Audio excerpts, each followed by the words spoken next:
मध्य प्रदेश की करोड़ों महिलाओं के लिए बड़ी खुशखबरी है। मुख्यमंत्री डॉक्टर मोहन यादव ने भिंड जिले के लाहार में आयोजित राज्य स्तरीय कार्यक्रम से मुख्यमंत्री लाडली बहना योजना की 38वीं किस्त जारी कर दी।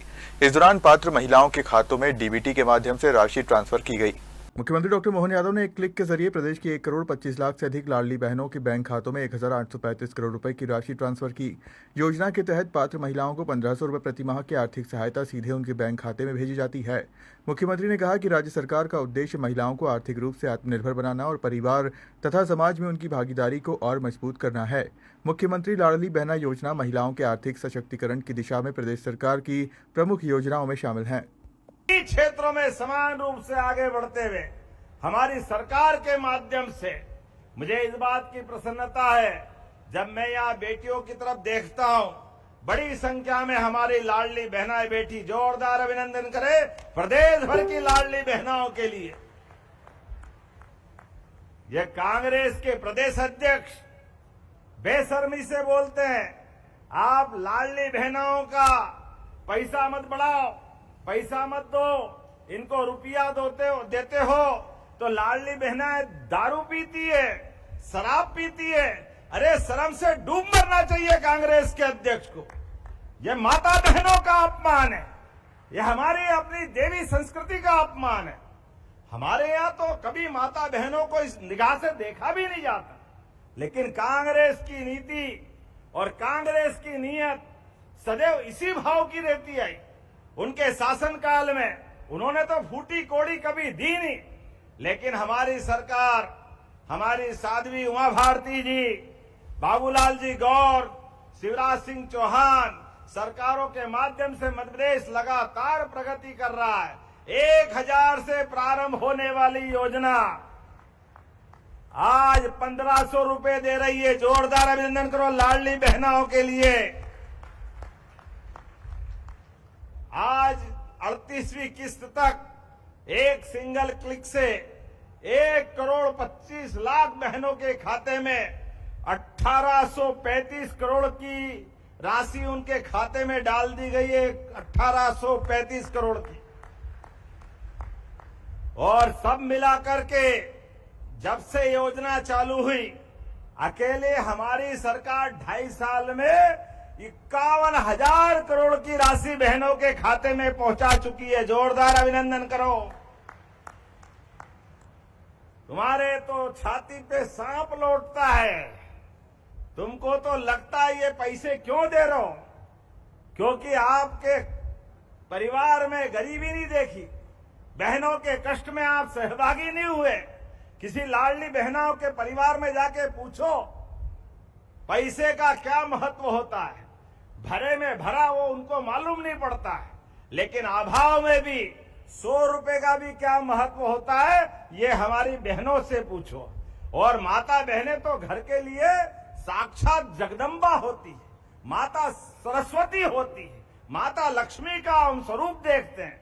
परिवार के अंदर कोई भी विपदा आए, कोई भी परेशानी आए, माता बहनों को कभी कभी हम अपने बचपन को याद करें, अपनी माँ के उस काल को याद करें। हर एक के जीवन में होगा कि कभी माँ प्रेम से खीर बनाती है, कभी हलवा बनाती है, और हम बचपन में खाते खाते एक कटोरी और पूरे घर के बच्चे और बाकी खा जाते हैं। बनाने वाली माँ को कुछ मिलता ही नहीं, लेकिन माँ की आत्मा आशीर्वाद देती है अपने बच्चों की खुशी से खुश होकर के।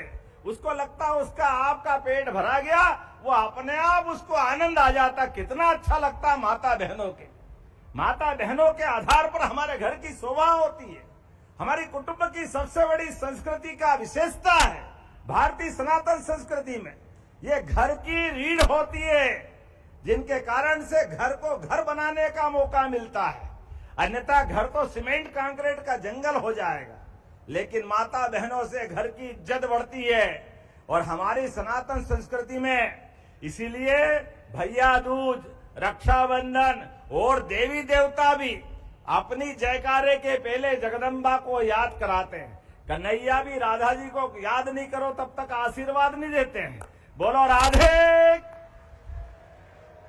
आप बताओ कितना आनंद आता है। हमारी अपनी संस्कृति में सीता माता का नाम नहीं लो तो श्री राम जी आशीर्वाद नहीं देने वाले हैं।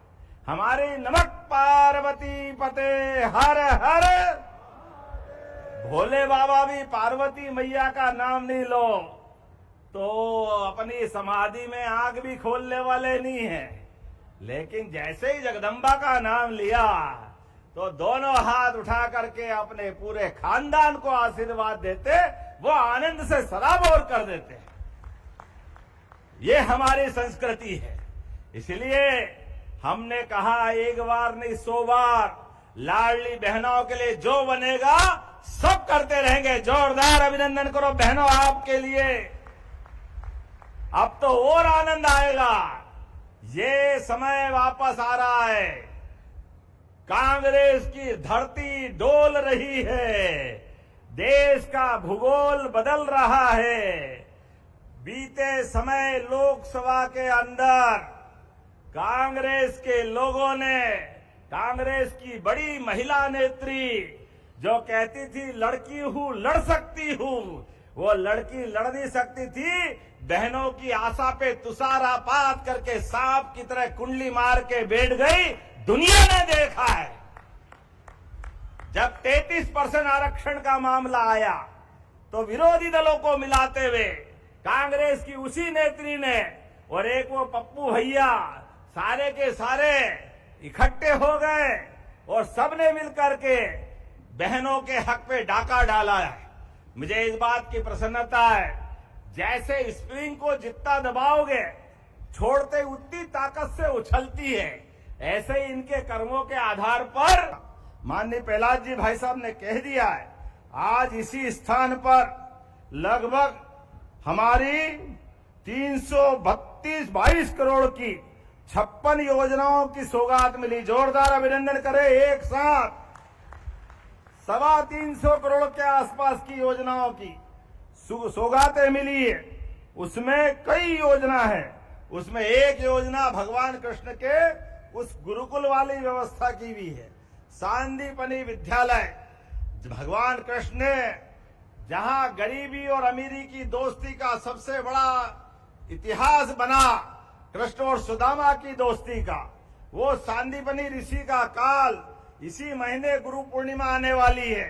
इसलिए हमने कहा कि हमारी संस्कृति, भारत हजारों साल से विश्व गुरु था और गुरु का अर्थ है अंधेरे से प्रकाश की ओर ले जाने वाले। हमारे उस मार्ग का नाम गुरु संस्कृति है।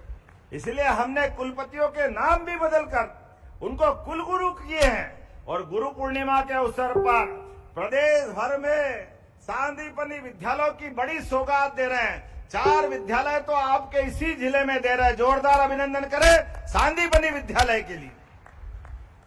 गरीबी और अमीरी की दोस्ती के सबसे बड़े इतिहास के वो प्रमाण। और उसी के साथ साथ इसी महीने हमारे जनसंघ के संस्थापक अध्यक्ष, जिनने अपना बलिदान, जब एक देश, एक विधान, एक प्रधान, एक राष्ट्रगान, तो ये अलग अलग कानून कैसे हो सकते हैं? हिंदू का कानून अलग, मुस्लिम का कानून अलग, ईसाई समाज का कानून अलग। जब देश एक है, जब रामचंद्र शादी करता है तो एक शादी कानूनन हो सकती है, तो दूसरा 2, 3, 4 क्यों करना चाहिए? उसको भी तो एक ही करना चाहिए। ये एक देश है भाई। ये अधिकार किसने दिया? ये अधिकार अब इसी सरकार के इसी महीने आपके आशीर्वाद से एक समान कानून लागू